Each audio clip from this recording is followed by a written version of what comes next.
آج کا موضوع بہشتی نعمات، ایمان و عمل، پاکیزہ بیویاں اور جنت کی مادی اور معنوی نعمات۔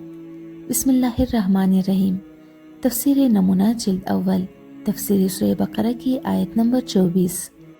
آیت کا ترجمہ: پیغمبر آپ ایمان اور عمل صالح والوں کو بشارت دے دے کہ ان کے لیے ایسے باغات ہیں جن کے نیچے نہریں جاری ہے۔ انہیں جب بھی وہاں کوئی پل دیا جائے گا تو وہ یہی کہیں گے کہ یہ تو ہمیں پہلے مل چکا ہے، حالانکہ وہ صرف اس کے مشابہ ہوگا، اور ان کے لیے وہاں پاکیزہ بیویاں بھی ہوگی اور انہیں اس میں ہمیشہ رہنا بھی ہے۔ آیت کی تفسیر: چونکہ گزشتہ بحث کی آخری آیت میں کفار اور منکرین قرآن کو دردناک عذاب کی تہدید کی گئی ہے، لہٰذا زیر نظر آیت میں مومنین کی سرنوشت کا تذکرہ ہے، تاکہ قرآن کے روش اور طریقے کے مطابق دونوں کے مد مقابل ہونے سے حقیقت زیادہ روشن ہوتی رہے۔ پہلے کہتا ہے کہ ان افراد کو جو ایمان لائے ہیں اور جنہوں نے اعمال صالح انجام دیے ہیں، بشارت دے دو کہ ان کے لیے بہشت کے باغ ہے جن کے درختوں کے نیچے نہریں جاری ہے۔ ہم جانتے ہیں کہ وہ باغات جہاں ہمیشہ پانی نہیں ہوتا بلکہ باہر سے پانی لا کر انہیں سیراب کیا جاتا ہے، ان میں زیادہ تراوت نہیں ہوتی۔ تر و تازگی تو اس باغ میں ہوتی ہے جس کے لیے پانی کا اپنا انتظام اور پانی اس سے کبھی منقطع نہ ہوتا ہو۔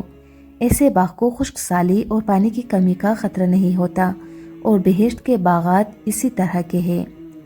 اس کے بعد باغوں کے گوناگوں پھلوں کے بارے میں کہا ہے۔ ہر زمانے میں ان باغوں کے پھل انہیں دیے جائیں گے تو وہ کہیں گے یہ تو وہی ہے جو اس سے پہلے دیا گیا ہے۔ مفسرین نے اس جملے کی کئی تفسیر بیان کی ہے۔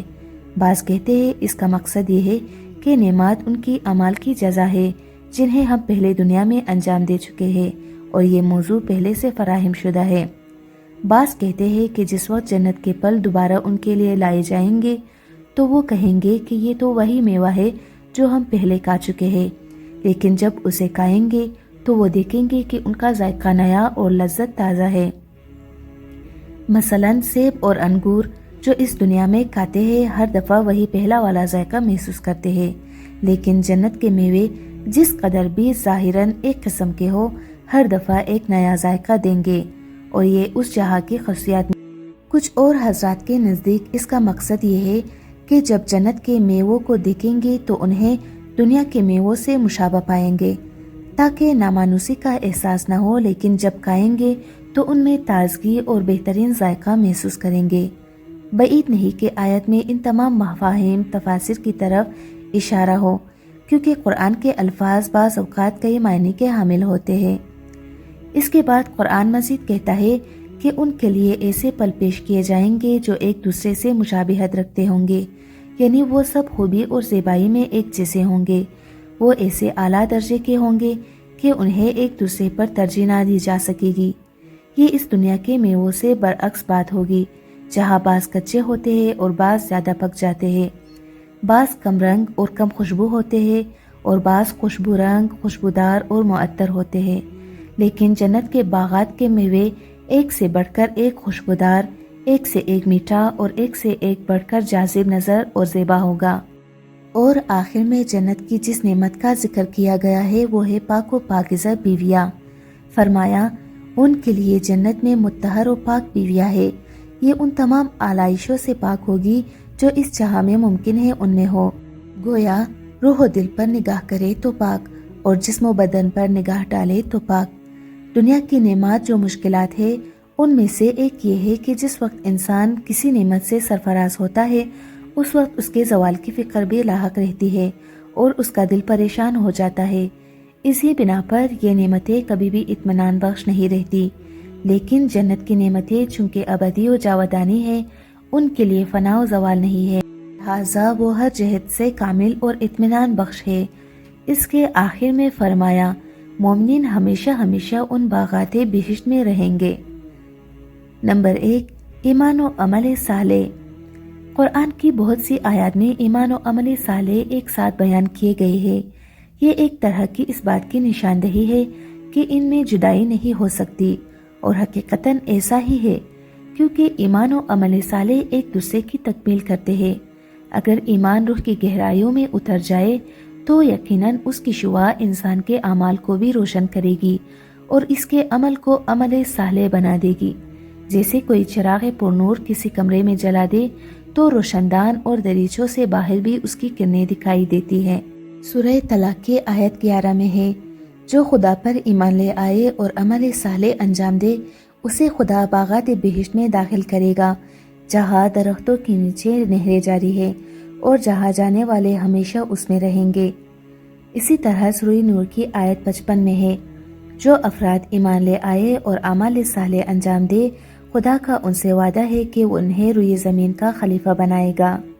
اصلی طور پر ایمان جڑ ہے اور عمل صالح اس کا پل، اور میٹھے پل کا وجود جڑ کی سلامتی کی دلیل ہے، اور جڑ کی سلامتی مفید پل کی پرورش کا سبب ہے۔ ممکن ہے کہ بے ایمان لوگ بھی کبھی کبھی عمل صالح انجام دے، لیکن یہ مسلم ہے کہ اس میں دوام اور ہمیشگی نہیں ہوگی۔